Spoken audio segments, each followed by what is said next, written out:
कुंडलपुर एक शांत लेकिन रहस्यमयी गांव। लेकिन पिछले कुछ हफ्तों से वहां एक डरावनी खामोशी पसरी हुई थी।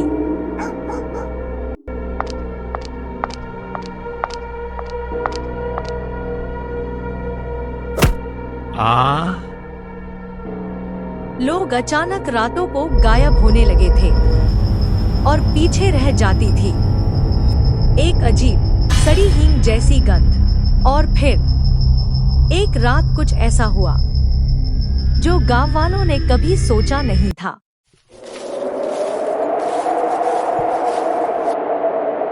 हवा भी थम गई है आज, कुछ ठीक नहीं लग रहा।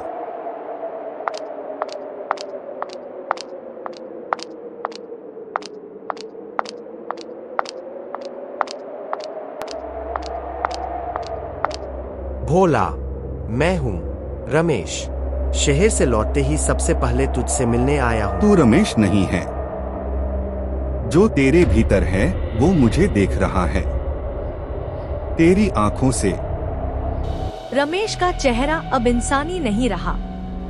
उसकी जगह अब वहां खड़ा था नागफनी, एक जिन्न जिसकी सांस से सड़न आती थी और आंखें जैसे जलती हुई अंगारे।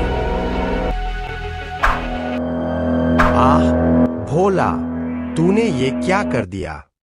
अब तूने जो देखा है वो तुझे भी नहीं देखना चाहिए था। रमेश की आवाज पूरी गांव में गूंज गई। सभी गांव वाले उसकी तरफ दौड़े। भोला ने रमेश को मार दिया। क्या पागल हो गया है? रुको, मैं जिंदा हूँ। मैं असली रमेश हूँ। और सबकी आंखें हटी रह गई जब असली रमेश सामने खड़ा था। अब तो सब कुछ साफ है। बोलो रमेश, सच्चाई क्या है? मेरे पिताजी की जमीन उन दबंगों ने हड़प ली थी, श्रीकांत, बैजू, लल्लू और दीनानाथ। जब पिताजी ने विरोध किया, उन्होंने उन्हें मार डाला। सबने कह दिया आत्महत्या थी। मैं कुछ नहीं कर पाया। लेकिन फिर मेरी मुलाकात हुई तांत्रिक कल्याण बाबा से। उसने बताया नागफनी को बुला सकता हूँ, एक ऐसा जिन जो मेरे आदेश मानेगा। मैंने वही किया, पर अब वो मेरे बस में नहीं रहा। और तब सबकी नजर गई भोला की ओर।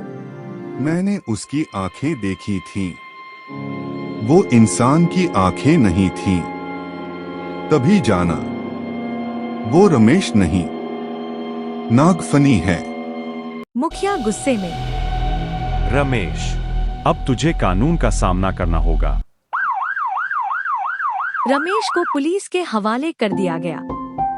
गांव के वो लोग जो बेकसूर थे उन्हें रिहा कर दिया गया और कुंडलपुर ने पहली बार चैन की नींद ली। लेकिन नागफनी अब कहाँ है? किसके रूप में वो अगली बार लौटेगा? किसी को नहीं पता।